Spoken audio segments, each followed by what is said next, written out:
right, it's Tales from the Video Store, and joining me today is Rick Bakewell. This is a little bit of a Back to the Future kind of thing because Rick and I already recorded an interview to discuss his movie Roswell Delirium, and Sam Jones, aka Flash Gordon, joined us for that. And that episode will be coming up right after this one, actually, timeline wise. But we had such a great time. I reached out to Rick after the fact and I said, "Hey, dude, would you mind coming on the show and like for Tales from the Video Store and riffing on 80s movies with me?" And you're like, "Sure, let's do it." So Rick, welcome back. Thanks for having me back again. Yeah, man. We were talking offline. When we recorded our interview for Roswell Delirium, you were en route to Oregon to shoot some scenes for the upcoming Goonies documentary, Life After Goonies, right? Yeah, I was literally about 10 minutes from the airport outside my friend's house doing the interview. And then I went from there to the airport to jump on a plane to go to Seattle. And then my friend picked me up in Seattle. We drove down to Astoria and shot there for the week. Wow. Okay. So you had a road trip involved with the shooting of the movie or the doc. Yeah, and like the only way I can like I did another shoot for another documentary in Chicago, and then I had to go from there to do the Goonies one. So it was like, how do I find a way to get to Astoria? So it was like you can fly into Seattle to make it, and then my friend had to drive 3 hours to come get me. Then I had to drive 3 hours back, to Wow. start working on this thing. So. That's a trip. Okay. So, it's funny when people say Astoria, of course I think about Goonies, but I also think about Kindergarten Cop. Yeah, I mean, when I was there, we got to go with the Oregon Film Commission to all the places where they filmed a lot of the movies. So we saw stuff from the Goonies that we didn't know before, Kindergarten Cop, and then they also filmed the scene in Free Willy where the whale jumps over the boy, and Iconic. yeah, very iconic scene. And there's been other films too, like Cuckoo's Nest kind of filmed it a little further away from Astoria, but there's a lot of other movies out there that have been in Oregon, and I can see why. It's a magical place. Yeah, my buddy Corey, he lives up in Bend, Oregon, not Bend, Eugene, Oregon, and he's been to Astoria. He actually was in town. He was in Astoria at the same time you were shooting your stuff Hmm. there, and he's like taking pictures, and I'm seeing him on Instagram with his buddies, and I'm like, and then I see your feed on Instagram, and I'm going, wait a minute. What is going on now? Everybody's in Astoria. Is this like the weekend? It turns out it was because it is the 40th anniversary of Goonies being released. Were there a lot of people up there when you're shooting it? Initially, no. Like we got there, well, I got there, I believe, on the Tuesday, and or whatever day I left, I can't remember. And it was very quiet presence. Like the first thing we did was we went to the house and filmed the exteriors of the house, and people would keep coming up the driveway over and over. It was like it wasn't crazy, but by Saturday it was full force. Like Wow, I bet. there were so many people out. The traffic was ridiculous. Luckily, we only filmed at the theater the entire day because the traffic through town was just outrageous. So there's so many people who came to see the Goonies cast and the panels and be a part of it. Yeah. It was an amazing experience. It's like, wow, it's one of those times where you work on something and you're just never upset. You're just in a good mood the entire time you're there. So that for me. It was like that was magical. Oh, that is so cool, man. Yeah, I was like I said earlier, you joined me with Sam to talk about Roswell Delirium, and you everybody will hear that interview right after this one, and all the trials and tribulations to get that movie made. But here you are shooting the movie. Lisa Downs, who is responsible for Life After Flash, Life After Navigator, Life After Grease, all the Life After series. You're working with her. She's the one having probably to deal with a lot more of the stress. Oh yeah. And I told her, I said, let me know however I can help. I'm happy to take any stress off your hands. After the Oregon trip, like I think I came home for 3 days and went to Connecticut because we filmed the other Fratelli brother, Joey, Joey Pants, Right. so and he doesn't do very many interviews, and she was all worried how he was going to be, and I said it's going to be fine. Like the fact that he said yes to you, Yeah. he doesn't say yes to everybody because they're doing like this renovation show about the Goonies. They basically spent all this money, bought the house, renovated it. It's kind of like a museum now. It looks just like it did in the movie.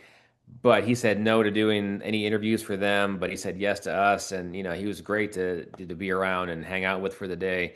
But she has a lot of stress because she's trying to get everyone together, and there's a lot of like, sure, I'll do it, and then they don't respond, and Right. so it's just a lot of back and forth. Yeah, it's not the same, but it's similar to doing this podcast. You've got to reach out to people and follow up with them Yeah, and not be too pushy, and obviously come from a good positive energy, like as far as not being too stalkerish. right. So, and Joey Pants, my friend actually worked with Joey on a movie called The Identity, which was a kind of retelling of Elvis. What if Elvis's twin survived? Like Elvis had a twin and survived and became like they paralleled their lives basically. And she was the lead actress in that. It's a pretty decent movie. Ray Liotta's in it as well. I recommend people check out The Identity if you're a Elvis fan because there's original music and whatnot. But he was in that, and so she spent the whole like a whole summer shooting with him, and she's Wow. like, well, he was a trip. Really good guy, but definitely a trip. Well, he's old school Italian, so like Yes. you have to really know how to like handle somebody like that. Like if they smell fear, they are gonna like, oh, they're gonna put you through the ringer. Oh, no doubt. If you can give a little back and dish a little bit, like that person's gonna become your best friend. Yeah, no, absolutely. I've had a few guests like that, and they're like, "Oh, actually, that was a really fun experience." I'm like, "Okay, thanks. I appreciate that." So, can you give us any little teases about the Goonies doc? Do you know when it's coming out, or how far in the process you are? We are pretty far in the process. We started filming last August of Wow. 24. And we started off filming some, like Adam Goldberg who's involved in it, and then we filmed later with Robert Davi in, of course, Florida. Right during like a typhoon season, so Oh like no. we went down to down to Florida, and it was probably like 90 degrees and almost 100% humidity, and he wanted to do it outside in this little gondola, and it was like I was dripping sweat so bad I couldn't even see the monitors because I was in almost like constant sweat. But his Wow. interview was great, looked great. And then we came back, and then later Corey Feldman agreed to do it. So we went to his house, and then he gets there and he goes, "Well, I gotta leave in an hour." And we were still setting up, and I was like, "Well, I guess I'll be ready in 10 more minutes." So, but then he was nice and hung out with us, this really down to earth guy, and we took like a big selfie with everyone. And That's cool. then we, interviewed Josh Gad, I believe, shortly after that, who kind of brought all the Goonies back together for that, Oh, like that Zoom, that's read through. right. Yeah, he I did forgot that about that. during the pandemic. People try to forget everything pandemic related, Right. as do I. And then, we got Joey Pants, and Sean Astin said yes, but we just haven't been able to lock him in. And Key and Jeff, plays Chunk. They're kind of on the fence, and I think Carrie is gonna do it because we talked to her when we were down in Astoria. Great. But like I think mostly, and I think Lisa would agree because she's kind of spearheading the whole thing, is that all we're pretty much done with the filming. It's just like some final interviews. And the reason that I really want to be a part of it, because it's a special movie, of course, in my childhood, but she got the last interview with Richard Donner. Oh, wow. She reached out to him. He agreed to do it. So she flew out, hired a camera team, and filmed him before he got, before he passed. And it's a great looking interview. And he talks about the kids, and you find out like in interviewing some of the kids and people, and talking to like Mark Marshall, who was on the film, and Yeah. all the things that he did for the kids. Like he basically uh, put up the money for Corey's rehab, Wow. and paid for that, and he helped pay for part of Jeff's school to go to college to be a lawyer or something. He was just such a giving person, and it's like I just want to be a part of this project. No matter Yeah. what, I want to be a part of it. So I'm offered DP services. So I'm shooting all the interviews, but then I'm co-producing and helping bring in other people. Like I help pay to bring my friend Chris out there to do drone in Astoria, and Oh, cool. my friend Dan McCoy to do sound, and so I'm getting people together to help make this film a bigger piece than what it originally was set out to be. So Oh, that's awesome. I mean, so if you guys have not seen Roswell Delirium yet, one of the things I love about your movie, Rick, is how beautifully it's shot and it looks. Like it is so beautiful from beginning to end. So I know that this is going to look really fantastic. You're dropping all these things in there, and as you're saying them, I'm like, I got to chime in. But so that Zoom that happened during the pandemic, that's another connection to Roswell Delirium because you have this pandemic connection to that film as well, which I think you did a really good job of blending the 80s with something that's really relevant for kids today and adults too, unfortunately. But I love the fact that you're doing this doc. A lot of movies are like nostalgic for people and they go, oh, I love that movie, I love this movie, I love that movie. Like Daryl, for example, we covered Daryl earlier this year. I do personally love Daryl, but it is a flawed film. There's a lot of things that you look at and go, yeah, I would have trimmed probably 10 minutes off that movie, or yeah, oh, that's an interesting choice. But Goonies is one of those movies that does hold up from beginning to end. And 40 years later, you look at it and go, no, this is one of the best movies from the 80s. yeah. It really is. You could put it next to Back to the Future. You could put it next to Indiana, Raiders of the Lost Ark. You could put it next to a lot of these iconic 80s films. And what is also beautiful is so much that the cast still wants to be a part of it, still wants to talk about it. Yeah, I mean, 40 years later, they're still talking about it. And Jeff couldn't be there at the panel in Oregon, but he zoomed in during it and surprised everybody. And Oh, cool. you know, and people always like, I think any actor who is a part of something so big from such a like a long time ago, they sometimes don't want to revisit it because Right. they want to be remembered for something new, or just not even talk about the past because maybe there were things happening in their childhood that they don't want to remember and reflect on.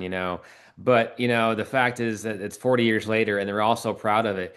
Even Joey Pants, when we were there, he showed us his ring, and he has this dolphin in his ring, and it's basically kind of a reminder because he got that when he was filming the Goonies, and he still wears it as part of his wedding band. Oh, And wow. like, and he's so it's like it's a for those guys and Davi and it's like they all just they love it so much. Yeah. And you could see like the sad part was.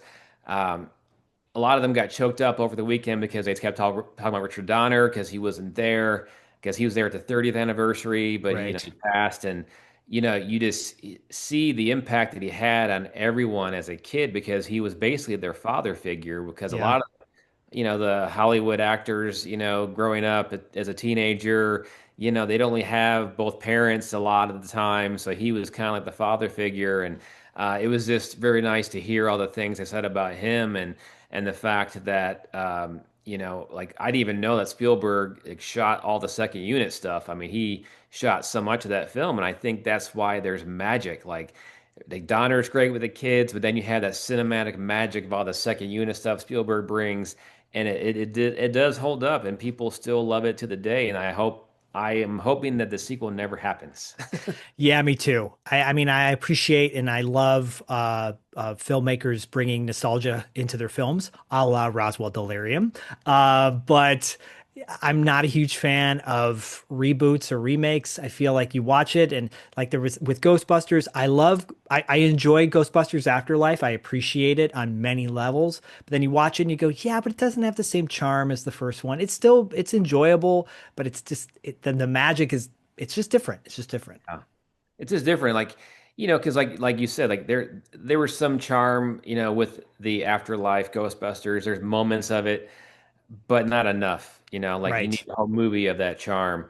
And even Ghostbusters 2, there's not a lot of charm in that when they just I don't know what was happening there. They got money hungry, whatever, Right. Vito and but like I watched like Coming to America, and I remember I came home that day after work, and I was so excited to sit down and watch the sequel. 'Cause I used to love the first one, and then 2 minutes in, I'm like, oh boy. like I knew we were in a bad trip. And I'm like, you waited all this time. You had money to make it, pay all these people, and this is what you came up with. And I was so let down. And so I think even with the Goonies, they'll come back and do it. I don't think it would be close to the first one. You're never going to capture the magic a second time. I agree. And there's something, and I've said this many times on other episodes. The film quality, the film stock, like from the 80s, has a particular look to it.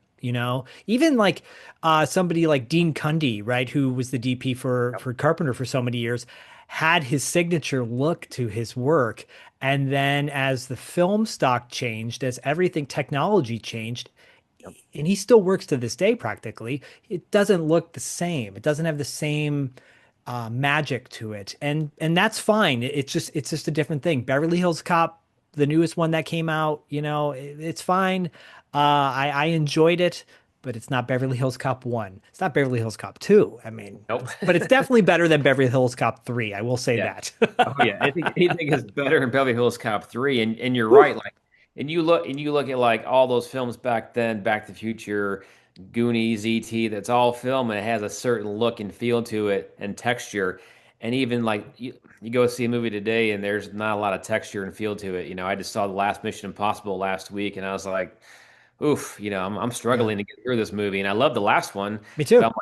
like, this one, I'm like, ugh, there's it just looks so clean, and it's I'm just like I'm not connecting to it the way that I should, and that's a lot of movies today. I think they just overshoot things, and I think if they had to worry about film stock and the cost, they'd be a little more responsible with what they were shooting and not just, oh, well, we'll just do this 20 times and Right. get it right, and just keep it, print it for life on film stock.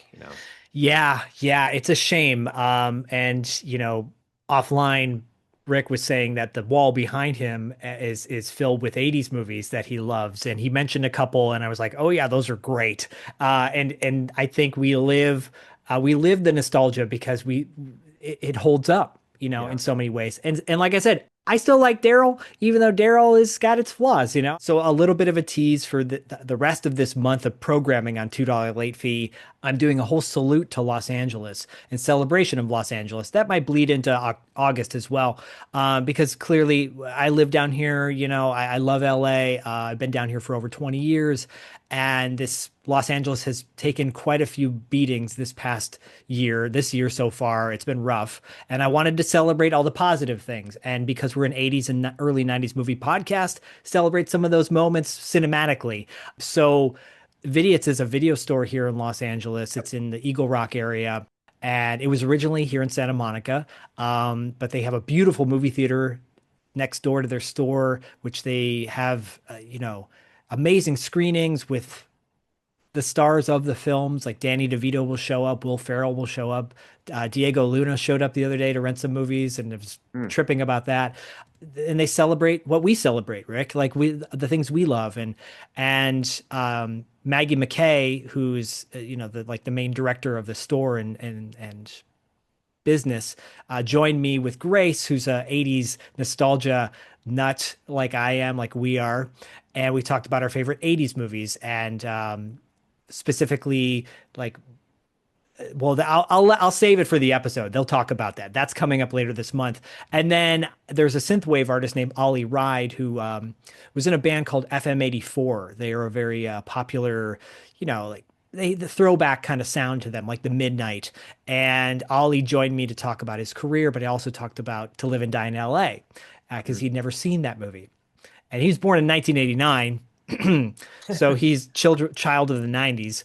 Uh, Anyways, that's coming up at the end of the month. But Rick, I wanted to have on because when he was on with me and Sam Jones, and that episode will come after this, and it was so much fun. And Rick, thank you again for doing that and talking about your movie, Roswell Delirium. And again, I'll put links to that movie in these show notes, in the next episode show notes. Stellar cast. You'll hear all about that, how he got the movie made, et cetera, et cetera.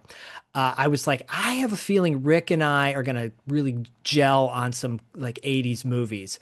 And offline, he mentioned Tough Turf. Speaking of LA movies, that might come up in the Vidiots episode. spoiler. What are some of your other kind of favorite 80s movies in general? Well, I'll give you like the most known, like of course, like Back to the Future, Empire Strikes Back, Yeah. E.T., my God, Top Gun, Footloose. Those are iconic for me. And War Games, which I love that one to death. I just love that one. And of course, people know Ferris Bueller. My God, if you don't know that one, there's something wrong with you. Uh, Bachelor Party, like I said before, Tom Hanks is Right? another good one. There's a movie that maybe I shouldn't have seen it as a kid because I was so young, but it's called About Last Night with Rob Lowe and Demi Moore. It's about men. Every 30 seconds or so, she wants me to go boom at the top of my lungs. It's about women. Her big move should be coming up any moment. He was a Combination hair flip with a giggle. Yes! Bravo! Yeah, I know! It's about honesty. Did you sleep with him? No, Dan, we were bowling partners. It's about last night. Rated R. Starts Wednesday at a theater or drive-in near you. Wow, you saw that as a kid? I saw it in the theater with my mom and my stepdad, and I was like, all right, and in the opening sequence, John Belushi's just talking about this one night stand he had, and he's like, "Are you kidding me? The legs on this girl," and he just goes on, and I was like, "Wow, this is something different," But that is just a special movie to me. I love that one. I've Okay. seen it so many times. Like that one is they remade it, but it's not the same. Right. But like, that's one that I can watch over and over again because it's so good. I mean, I love that movie. I actually have the soundtrack on cassette. So, I have it on CD, so. there you go. You bring your CD player, I'll bring my Walkman.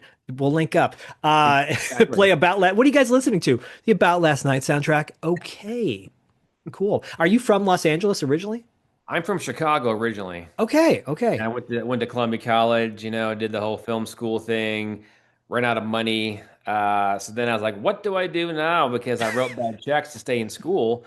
Yeah. They let me finish the year, but I was like in a dorm and they let me stay in the dorm. And even though couldn't afford it, they let me finish the year. And then I kind of like had to get a job to pay them back so I could go back to school. And I became like an office manager at a law firm. And then I worked at Goldman Sachs for a couple years trading Wow. stocks. And then 9/11 happened, and then they kind of like downsized everybody who was newly hired, and I was one of them, and I took a severance package, not by choice, but I did. And then I was like, well, I have this much money now. I can go back to school and finish up and do what I want to do. So I did that and then got my degree, which doesn't mean anything to if you just need to know how to make movies Right. and you don't need all the gen ed stuff, which I learned later after that expense. And then I got on I did like three internships and then a third internship brought me to LA and I did the show for like 4 months. I got picked up for another 4 months, and I had my apartment back in Chicago. And I was like, well, I can't keep paying for two places, so I decided to go back there and do LA full time. Wow, what a journey. And Mazel tov to you, man. Like that is really impressive because spoiler, Rick can make movies and you will see that in Roswell Delirium or in any of the other projects he's worked on or been a part of because you are very talented based on what I've seen. And you're right. Kids, you don't need gen ed classes, but sometimes you got to take them. So that's just the way the cookie crumbles. But Chicago, I mean, you're from Chicago. That makes sense. About Last Night, I think takes place in Chicago, right? Yeah, Because yeah. I used to live like there's a scene where they go on the rooftop and watch the Cubs play, and yeah, I yeah, lived in that same block for a year.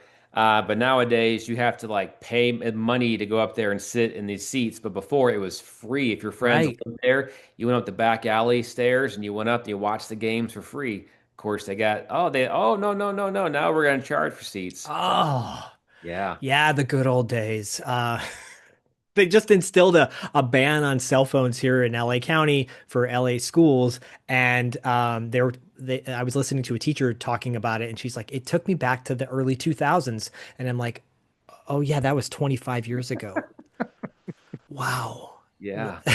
Anyways, Jim Belushi, actually, we covered him a couple months back with The Principal and one of my favorite Jim Belushi movies. And I always get the Jims and Johns messed up. Shit. Yeah. Always, Yeah. always. And I will throw this out to you if you've never seen it. It's called Real Men. It's got John Ritter and Jim Belushi, and they are, yeah, and they are. I think Jim is like he's like a CIA agent, and he takes in John Ritter is like his partner, Partner. Yeah.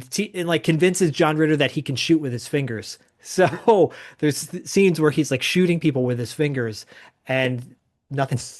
And then people are dying. It's great, and there's aliens in it. It's awesome. I highly recommend Real Men. Yeah, and I would say two more that came to mind would be Real Genius with Val Kilmer, another kind of like one that's kind of like forgotten about, and Don't Judge, but like anything Steven Seagal in the '80s, like Above the Law, Hard to Kill. I mean, that was oh my God, I watched those over and over again. Okay, so two things. One, Real Genius is my number two all-time favorite movie. Maybe number three, but number two at least, probably. And I was just talking about that with Maggie McKay and Grace on the LA episode because we talked about Martha Coolidge. Mm. Real Genius being directed by Martha Coolidge, and maybe, in my opinion, or the best representation of a college coming of age movie. Yeah, and I think it's underrated, and I think it's probably one that nobody today would even like know what you're talking about. And I don't know whatever happened to the other kid in the movie. Well, Yeah, we know what happened to Val Kilmer. we know what happened to Val Kilmer. Actually, it's scrubbed from $2 late fee. Gabe Jarrett was on our show. Actually, we had him on a couple years ago. He also was in Karate Kid 3, where he gets his nose broken in the club by Daniel. He's paid by Terry Silver, and he was in an episode of 21 Jump Street as well. But anyways, Gabe Jarrett was so good in that. And that soundtrack for Real Genius is, first of all, it's not available. They never made an actual physical soundtrack, but that soundtrack for Real Genius is probably one of the best soundtracks of the 80s, in my opinion. Yeah, I mean, Tears for Fears, my God. I mean, how, yeah. It's so good. It's got Bryan Adams on it, like popular people, Bryan Adams. It's got Don Henley, but then a band called The Calling. Yeah. And then a couple other songs. The guy named Chaz Jankel, who does the song Number One, I think, and it plays during the montage. Number one is a hard time on the making. So good. Anyways, I could go on, and Thomas Newman does the score for that. So Oh, does he? That's wow. See, they should re-release like that soundtrack. I mean, my God. well, last time I talked to Martha Coolidge is great with interacting with people online, and I had mentioned that soundtrack being so amazing, and she's like, "We're actually working on a physical release of it finally, so hopefully it'll get made down the road." Because I think that movie just turned 40 as well this year, 1985, I believe. I could be Wow. wrong. Anyways, you mentioned Steven Seagal action movies. I love him, and that kind of segues into this segment of the show where we transport ourselves back to the 80s. Let's say we're going to the video store. I call up Rick and say, "Hey, man, you want to come over to my house and eat some pizza and watch some movies?" And we have a theme. The theme is movies that take place in the 80s in LA. And I said to Rick before we recorded this, I said, think of one of your favorite LA movies. And Rick comes over to the house. What's your favorite soda back in the day? What soda did you drink? Or Uh, pop? I drank Tab quite a bit. You did? Really? By choice? Because I don't know. I feel like they had so much caffeine in it, so I was always like, Okay. yeah, like that was like one of the Nice. that or I guess it was like Fago Pop. It was Yeah, Fago. Oh, what flavor of Fago though? I think the orange I like the best. Okay. But like I don't think you can find Fago really anymore. But like back then, it was kind of like you couldn't afford Pepsi or Coke. You go Fago, it's like 10 cents. Yeah, it was pretty cheap. Tab was not, I don't think. No, or Jolt. But That was another good one too. Jolt's actually been brought back. There's a Oh, new has Jolt. it? Yeah, it's apparently back. It's competing with like Monster and all those other energy drinks. So, Okay. anyways, I kind of want to get a Jolt Cola.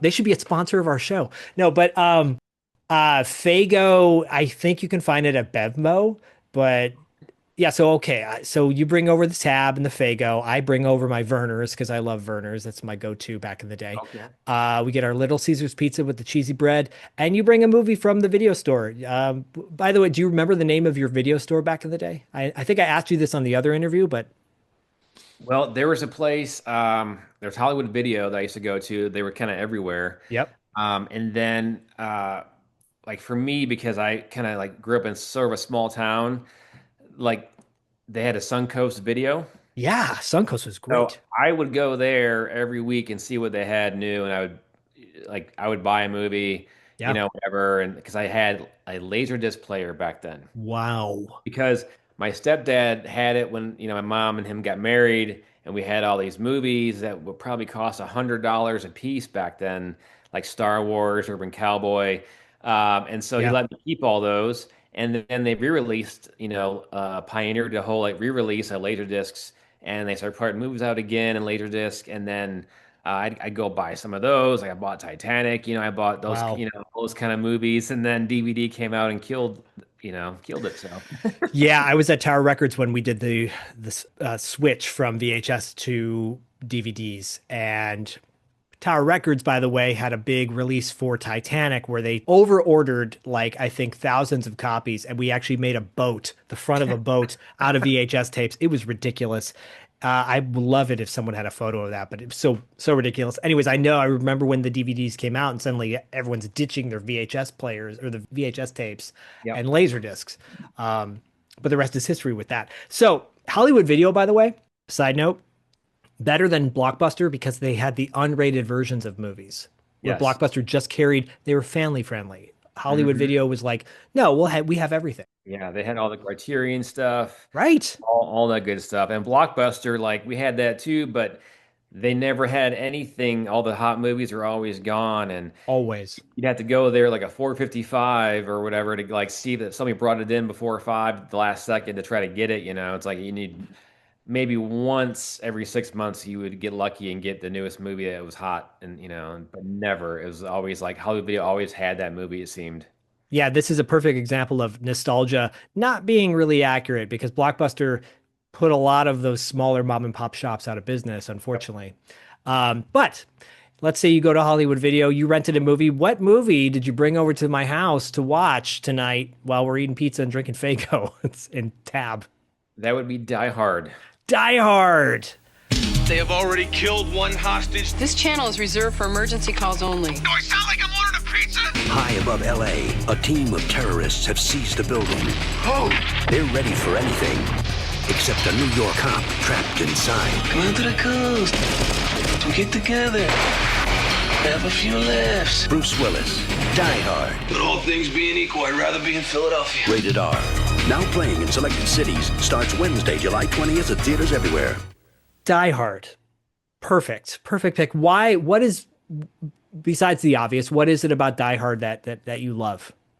Well, I love it because I remember when I was a kid, I saw it in the theater. My stepdad took me to go see it, and we only went to go see it because it was like 90 plus degrees outside. We wanted to be in the air conditioning.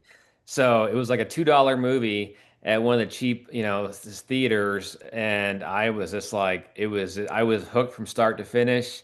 I can watch it now, any point in the movie, I can start watching it, and it's like it feels like this movie could really happen. Like it's not so far-fetched. People could, come in and terrorize a building, take people over hostage, and the whole action sequences, they're not like, oh my God, big jumping on planes and hanging off and doing all these crazy stunts. Right. It feels very real. Like they make John McClane a real person because the action stuff is believable. And, he's kind of like he's quick-witted and he's got a good heart. And then Gruber is one of the best villains ever. And he's like Alan Rickman was someone who never even did movies back then. Right. He was a theater actor, and they cast it so well. And I later found out that they originally were going to have Gene Hackman be the buddy, that Reggie Bill Johnson plays in the movie. Wow. They couldn't afford him, so then they decided to scrap that, and then they got, Reggie to play Sergeant Al Powell instead with the Twinkies. Wow. And fun fact, by the way, Reginald Vell Johnson is in Roswell Delirium. Yes, he is, and we gave him a Twinkie during one of the takes to kind of, really screw him up because in the scene he gets a popsicle, but then I had the mom bring a Twinkie and give it to him, and it took him a second to realize what it was, and he just couldn't stop laughing. Amazing, amazing. Sorry, I didn't mean to derail you. No, no, but it's just like it's the music. Like I had the soundtrack. It's a great score. It The sure is. acting, the editing, just the way it was done, even using miniatures to replicate some of the big explosions. It's so well done. It's just like it's a perfect movie. The tone doesn't change drastically. It stays throughout. I mean, and you watch like a making of Die Hard and you can hear like Bruce Willis is trying to be like funny all the time, and it doesn't work, but I can tell they had to cut out a lot of his humor that he was trying to stick in there and ad lib, but like the way they did a job with editing, it just makes the film perfect. Oh, I totally agree. It is a flawless film, and it perfectly captures a small area of Los Angeles, the Nakatomi Plaza, which is in Culver City, and Century City, sorry, Century City, and near the Century City Mall. You literally drive past and you're like, that's the building right there. It's so cool. And he flies in to LAX, which it's a great way to introduce like this is what LA is like, and of course his famous line, fucking California, so so Uh, iconic. yep. Oh, that's a great pick. That's a really great pick. And also I think Dustin and I, my co-host, he and I had Hart Bachner on our show in one of our first episodes. I think it was season 1 back in 2019. Hart is actually a friend of a friend, and he normally doesn't do interviews, but he's like, I'll come on your show and talk about it. He had never seen Die Hard, and he saw it. They did a screening at the Egyptian here in Los Angeles I think it was the 30th anniversary, or maybe 25th. And he went to that screening and he said it was the first time he'd ever seen Die Hard. Anyways, he plays Ellis in the movie for those that don't know. Of course, the iconic line, Hans, Bubby, I'm your white knight. He's so good. He's like a scumbag, but he plays it so well. Like, and that all those supporting roles help make it what it is. Even Takagi when he's like, "Well, I guess you're just gonna have to shoot me then." And okay, boom, Hans kills him. It's like that character is so small, but like all those little pieces help make it the great film that it is. Yeah, I agree. A lot of times people will say a great 80s action movie set in Los Angeles is Lethal Weapon. I agree with that. I do enjoy Lethal Weapon, but I will always put Die Hard above Lethal Weapon. There's just a charm to it. There's charm, and like I love Lethal Weapon. But I couldn't even tell you that it was filmed in LA because I don't really identify all the scenes with something in LA. I know it's filmed here, but like you have the Nakatomi, you have LAX, you have all those little pieces, and they talk about Ramona or Pomona where he's going to stay, in Die Hard. So Right. there's a lot of things that it feels LA, but Lethal Weapon it could be almost anywhere really. So. Yeah, no, I agree. And my pick is very LA specific. I think we'll watch your movie first and then we'll tie into the next one. My pick, and I'm very curious to see if you've seen it. And great choice, by the way. Die Hard is it's great because I think a lot of times people were like, Maggie and Grace, you'll hear on that episode. It's really interesting to see what a person's pick is based on like who they are, So Right. Rick, clearly, I'm like, okay, Rick loves his action movies. Die Hard is a perfect one to choose. I am very eclectic. You are too, because if you brought up Tough Turf, you clearly know movies from a little bit deeper, and About Last Night, you know them from a deeper level. Mine is from 1984. Technically, it's 84. I believe it came out in 85 in the United States. It is Trancers. I'm Jack Death. I'm a trooper in the 23rd century. My job is hunting trancers. I got nothing to hide. Finding them. Negative. And singeing them. How do you know Whistler's location? We monitored a line disruption in Los Angeles, December 1985. Van Zant, Ash, and I all had ancestors in the city then. If you think I'm bringing that scum up the line, you got the wrong trooper. Unless you stop Whistler, everything the Council has accomplished for the last 40 years will count for nothing. Okay, let's say I believe this. You're a cop from the future and you're chasing this guy Piper. Whistler. Why doesn't he just turn you into one of these zombies? Or me? Trancing only works on squids, people with weak minds, easily controlled. Lena, I'm from another time, another world. I don't even know what you people eat for lunch. Okay, I got fried rice, egg rolls, and beef chow mein. Beef? You mean like from a cow?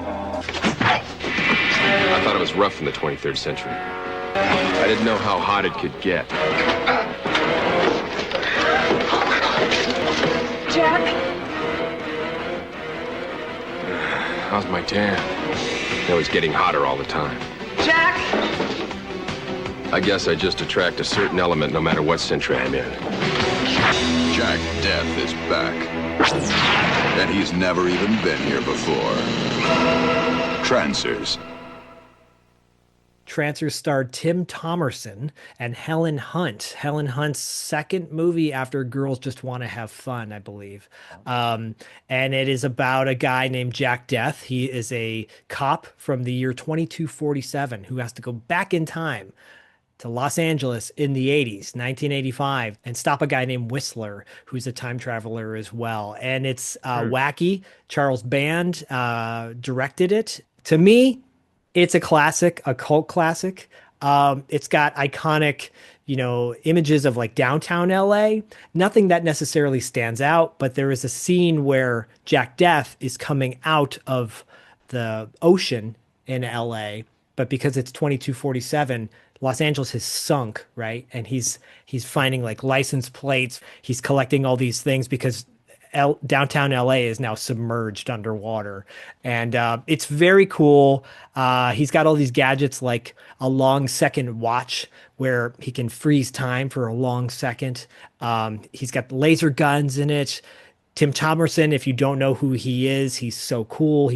It's like he's got kind of grayish hair, but he slicks it back and he looks badass. Okay. His name's Jack Death, which is a great name. Anyways, Trancers is my pick from 1980.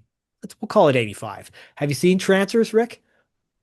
I mean, I saw it once, as I remember part of what you were saying, and I'm like, I need to watch it again and revisit it. I don't remember much of it, so it's like one of the ones that I remember seeing on H Movie Channel when there was a movie channel. The movie channel. Wow.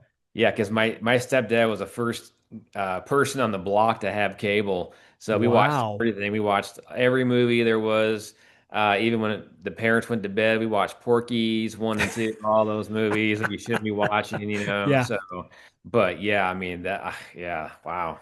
Trancers is perfect because, and it's perfect with Die Hard because Die Hard is, I believe, it's like either close to 2 hours or maybe a little bit over 2 hours. It's a longer action movie, and Trancers is 76 minutes long. So. Some people think that's the perfect time for a movie. Actually, for Trancers, it is because they made a sequel and it was a little bit longer. And you're like, nah, this would have been better if it was 76 minutes. And it's got a great synth wave score as well, synthesized score. The opening music is just so like transports you into this magical world. Charles Band, again, talking about indie filmmakers, Rick. What he does with a low budget is pretty magical, like what he's able to create. And he's got a top-notch cast in the film. Art LaFleur is also in it. Anyways, Trancers, Die Hard. I mean, sounds like a perfect night. That's a great movie night right there. More cheesy bread. Oh, dude, the cheesy bread is the bomb. Like, oh yeah. Y'all don't know, if you don't know Little Caesars pizza back in the day, it was so good. So good. So good. For everyone listening and watching, this is actually one of the first video episodes we're doing on our Patreon, so that's exciting. If you are not a Patreon subscriber and you want to support the show, go to patreon.com/$2 late fee, and we've got episodes like this with Rick, Tales from the Video Store, Legends of the Territories, which is a wrestling show I do with Paul London, and Why Does Zach Own This? All the wacky things I own in my house, and all sorts of other great stuff. So patreon.com/$2 late fee. Rick, until next time, thank you very much. Thank you, Zach. It's been a pleasure.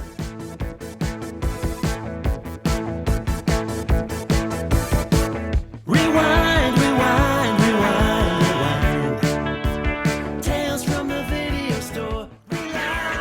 Oh, listen, I just wanted to say goodbye and remind you that the good guys always win, even in the 80s.